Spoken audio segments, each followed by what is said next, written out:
In this video, we will discuss the study uh, about calreticulin mutation effect on MPN patient, or we can say myeloproliferative neoplasm patient. This is one of the initial condition or one of the condition of the cancer patient. So, panel A represents the overview of this study. That is, they have used uh, same method that we have discussed in previous video, that is limited proteolysis coupled mass spectrometry, as that method has the advantage to determine whether the protein has the structural changes or not. So in this video, in this study what they have done is that uh, researchers has compared the cells of healthy donor with the cells of calreticulin mutated donor, or we can say there are three different condition of calreticulin mutated uh, patients that they have considered. First one is that homozygous calreticulin mutated patient. Next one is the heterozygous calreticulin mutated patient, and another one is the JUX2 activation signaling pathway calreticulin mutated patient. So uh, what they have identified is that through this volcano plot, that change in relative abundance of the protein is low in case of heterozygous calreticulin mutated condition, and JUX2 pathway activated mutated calreticulin knockout, in which JUX2 pathway is activated. In that mutated condition also the relative abundance of protein is low.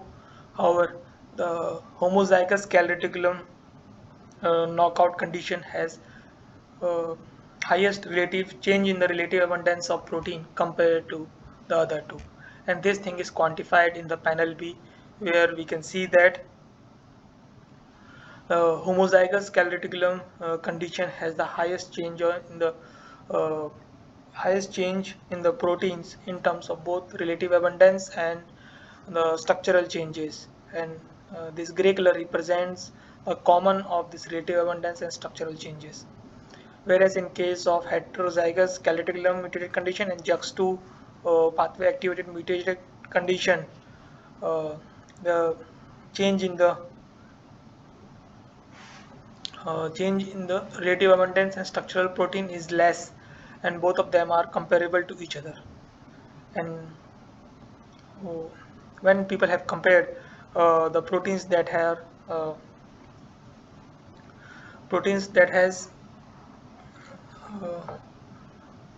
proteins that are that has change in relative abundance belongs to which category, then the researchers has find out that uh, in case of homozygous calreticulin mutated condition, most of them belongs to glycoprotein. Some of them belongs to glycoprotein, and very few of them belongs to calcium regulated, and most of them are in the others condition. And when people have and when they compared the common protein abundance between homozygous calreticulin mutated condition and heterozygous calreticulin mutated condition, they have found very low protein count. So made them to this made them to a conclusion that in case of homozygous calreticulin mutated condition, there are several other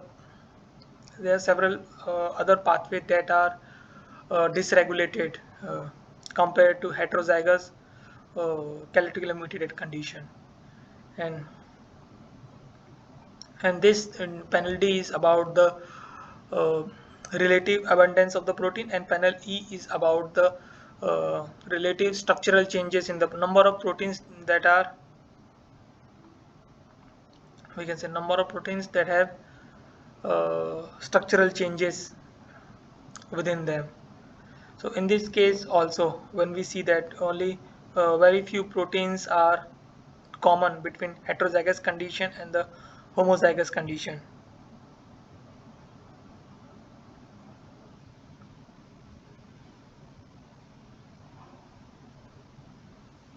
So this also made to a conclusion, or this also supports the point that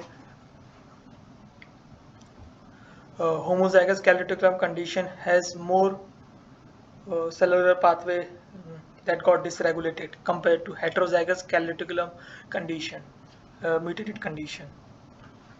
So we will discuss about the next aspect of this study in the another video.